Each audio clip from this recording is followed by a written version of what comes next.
नमस्ते साथियों, मैं सूरज छेत्री आप लोग सभी को फार्मिंग इंडिया यूट्यूब चैनल पे स्वागत करता हूं।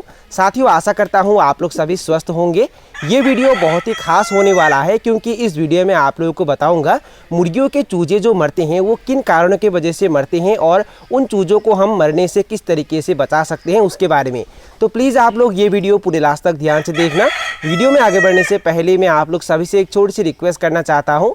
अगर आप लोग इस चैनल पर पहली बार आए हैं तो प्लीज़ चैनल को सब्सक्राइब करके उसमें जो बेल आइकन है उसे भी प्रेस कर लीजिए ताकि सबसे पहले आप लोगों को वीडियो का नोटिफिकेशन मिल जाए। देखिए साथियों, चूजे जो मरते हैं उसका बहुत सारा कारण होता है। सबसे पहला कारण तो ये है कि आप लोग जहाँ से चूजे लाते हैं यानी कि जिस हैचरी से चूजे लाते हैं वहाँ से अगर कोई इन्फेक्शन या कोई वायरस आ जाता है तो उसके वजह से भी चूजे मरते हैं।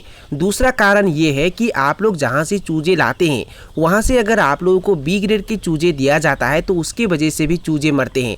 हाँ साथियों, चूजों का भी भाग होता है। जो चूजे ए ग्रेड के होते हैं उनमें बीमार ना के बराबर होता है और उन चूजों का वजन भी जल्दी बढ़ता है, पर जो चूजे बी ग्रेड के होते हैं वो चूजे कमज़ोर होते हैं। उन चूजों में बीमार भी ज़्यादा दिखाई देता है और उन चूजों का ग्रोथ भी बहुत ही कम होता है और वो चूजे जल्दी मरते हैं। इसलिए आप लोगों को चूजे खरीदते समय सावधान होना है। जो लोग ये नहीं जानते हैं कि ए ग्रेड और बी ग्रेड के चूजों में क्या अंतर है, मैं उन्हें बता देना चाहता हूँ।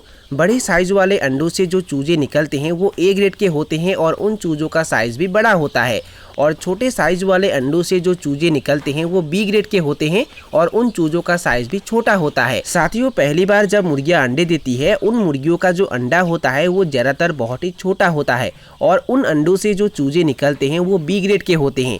चूजे जो मरते हैं उसका 4 नंबर कारण ये है कि आप लोग जिन मुर्गियों को पेरेंट्स स्टॉक के लिए रखते हैं, मतलब चूजे निकालने के लिए आप लोग जिन मुर्गियों को रखते हैं उन मुर्गियों को अगर आप लोग भरपूर मात्रा में पोषक तत्व नहीं देते हैं तो होता ये है कि जब वो मुर्गियां अंडे देती है और उन अंडों से जब चूजे निकलते हैं वो चूजे कमज़ोर हो जाते हैं और वो चूजे मर जाते हैं। इसलिए अगर आप लोग चूजे निकालने के लिए मुर्गियों को रखते हैं तो उन मुर्गियों को भरपूर मात्रा में पोषक तत्व जरूर दीजिए। और अगर आप लोग चूजे कहीं से खरीदते हैं तो मैं आप लोगों को यही सलाह दूंगा कि आप लोग हमेशा अपने भरोसेमंद हैचरी से ही चूजे खरीदिए, नहीं तो आप लोगों का नुकसान हो सकता है। चूजे जो मरते हैं उसका 5 नंबर कारण ये है कि अगर आप लोग चूजों को सही टेम्परेचर पे यानी कि सही तापमान पे ब्रूडिंग नहीं करते हैं तो देखिए साथियों, पहले अवस्था में अगर आप लोग चूजों को अच्छे से ब्रूडिंग नहीं करते हैं, सही तापमान में ब्रूडिंग नहीं करते हैं तो उन चूजों में बीमार भी ज़्यादा दिखाई देता है और उसके साथ साथ उन चूजों का ग्रोथ भी अच्छा नहीं होता है।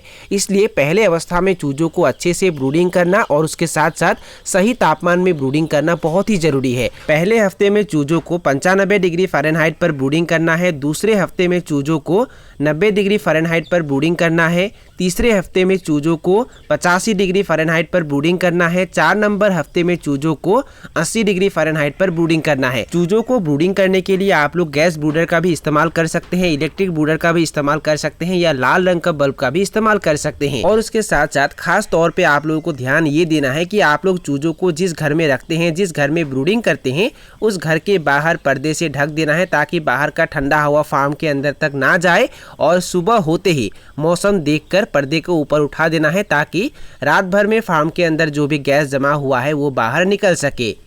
चूजे जो मरते हैं उसका 6 नंबर कारण ये है कि अगर चूजों को डायरिया हो जाता है तो अगर चूजों को डायरिया हो जाता है तो वो सफ़ेद रंग का बीट करते हैं, उनके मल द्वार में मल लगा रहता है और धीरे धीरे वो दाना पानी खाना कम कर देते हैं और कमज़ोर होकर वो मर जाते हैं। देखिए साथियों, ये जो समस्या है ये ज़्यादातर चूजों में फीड के कारण ही दिखाई देता है। चूजों को आप लोग जो फीड खाने के लिए देते हैं वो अगर सड़ा हुआ होता है तो उसके वजह से भी चूजों में ये समस्या दिखाई देता है। इसलिए हमेशा चूजों को अच्छे क्वालिटी का फीड खाने के लिए देना है। फीड खरीदते समय आप लोगों को सावधान होना है। फीड अगर सड़ा हुआ होगा तो वो फीड अगर चूजे खाते हैं तो उसके वजह से चूजों को डायरिया हो जाता है और वो मर जाते हैं। और देसी चूजे अगर आप लोग पालते हैं तो देसी चूजों में क्या होता है, पहले अवस्था में उन्हें ज़्यादा पोषक तत्व वाले फीड का आवश्यक नहीं होता है और पहले दिन में ही अगर आप लोग उन्हें प्री स्टार्टर फीड खिला देते हैं तो उसके वजह से भी देसी चूजों में ये समस्या दिखाई देता है। और इसलिए हम क्या करते हैं, पहले दिन में हम अपने ओरिजिनल देसी चूजों को कोई भी स्टार्टर या प्री स्टार्टर फीड खाने के लिए नहीं देते हैं। पहले पहले दिन में हम 2 से 3 घंटे तक अपने ओरिजिनल देसी चूजों को गुड़ पानी या इलेक्ट्रोलाइट पानी पीने के लिए देते हैं और उसके बाद हम अपने ओरिजिनल देसी चूजों को मक्का का दलिया या चावल का कनकी ही खाने के लिए देते हैं।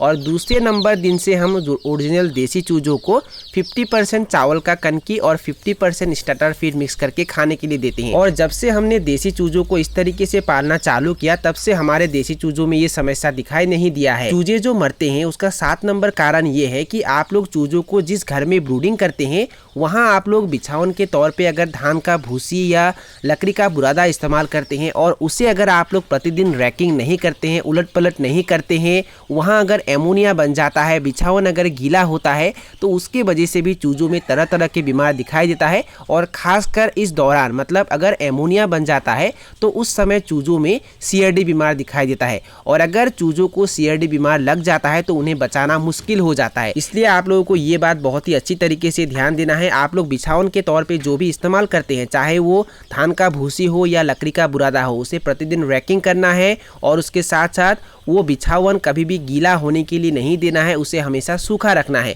देखिए साथियों, बीमार लगने के बाद मुर्गियों को इलाज करके पैसा बर्बाद करने से अच्छा पहले ही आप लोगों को सावधान होना चाहिए, तभी आप लोग मुर्गियों को स्वस्थ रख पाएंगे। चूजे जो मरते हैं उसका 8 नंबर कारण ये है कि एक ब्रूडिंग रूम में ज़रूरत से ज़्यादा चूजों को रखना। देखिए साथियों, अगर आप लोग ब्रूडिंग रूम के अंदर ज़रूरत से ज़्यादा चूजों को रखते हैं तो उसके वजह से चूजे इकट्ठा हो जाते हैं और चूजों का संख्या ज़्यादा होने के कारण वो एक दूसरे के ऊपर दबकर मर जाते हैं। इसलिए आप लोगों को ये गलती कभी भी नहीं करना है। हमेशा ब्रूडिंग रूम में चूजों का संख्या कम रखना है। अगर आप लोग 200 चूजों को ब्रूडिंग करते हैं तो एक ब्रूडिंग रूम में आप लोगों को 100 चूजों को रखना है और दूसरे ब्रूडिंग रूम में 100 चूजों को रखना है, मतलब भाग भाग कर देना है। अगर आप लोग 500 चूजों को ब्रूडिंग करते हैं तो उन 500 चूजों के लिए भी अलग अलग ब्रूडिंग रूम का निर्माण करना है।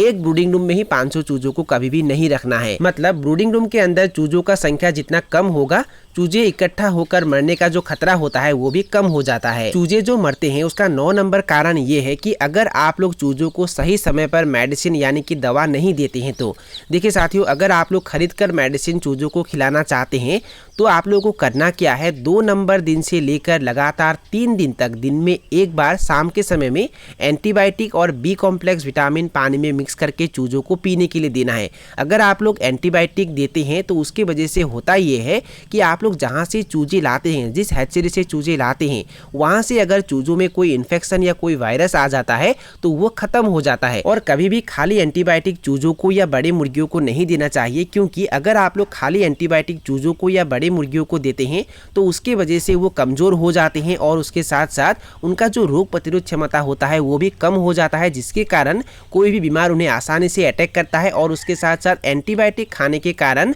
वो उनका किडनी जो होता है वो भी अफेक्ट हो जाता है, मतलब एंटीबायोटिक उनके किडनी को अफेक्ट करता है। इसलिए एंटीबायोटिक के साथ B कॉम्प्लेक्स विटामिन देना बहुत ही जरूरी होता है। एंटीबायोटिक के साथ अगर आप लोग B कॉम्प्लेक्स विटामिन देते हैं तो उसके वजह से उन्हें ताकत मिलता है और उसके साथ साथ उनका जो रोग प्रतिरोध क्षमता होता है वो भी बढ़ जाता है।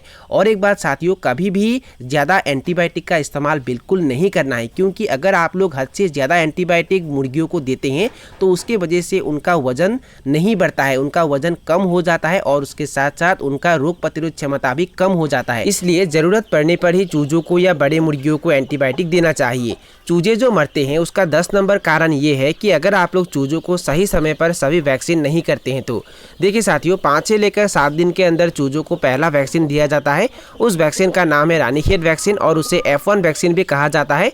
उसके बाद 12 से लेकर 14 दिन के अंदर चूजों को दूसरा वैक्सीन दिया जाता है, उस वैक्सीन का नाम है IVD वैक्सीन।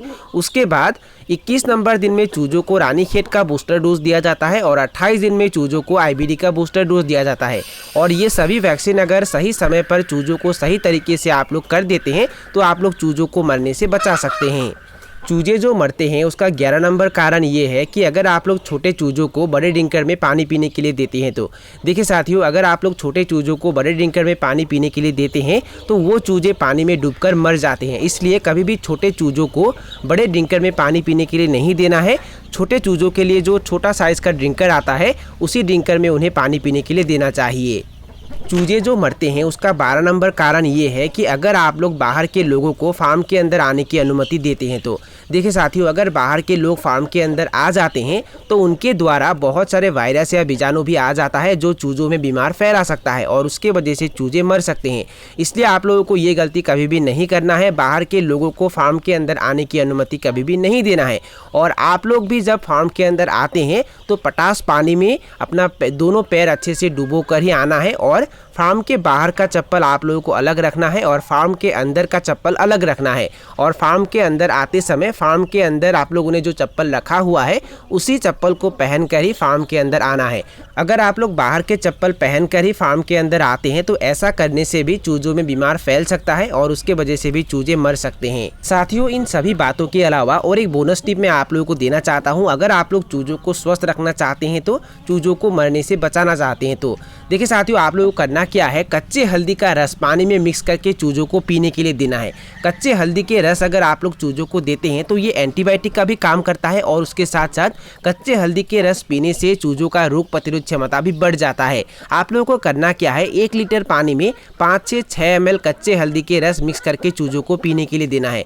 ये अगर आप लोग हफ्ते में 3 दिन में 1 बार चूजों को पीने के लिए देते हैं तो चूजे स्वस्थ रहेंगे, चूजों का रोग प्रतिरोध क्षमता भी बढ़ जाएगा। तो साथियों, यही थे कुछ जानकारी जो मैंने आप लोगों के साथ शेयर किया।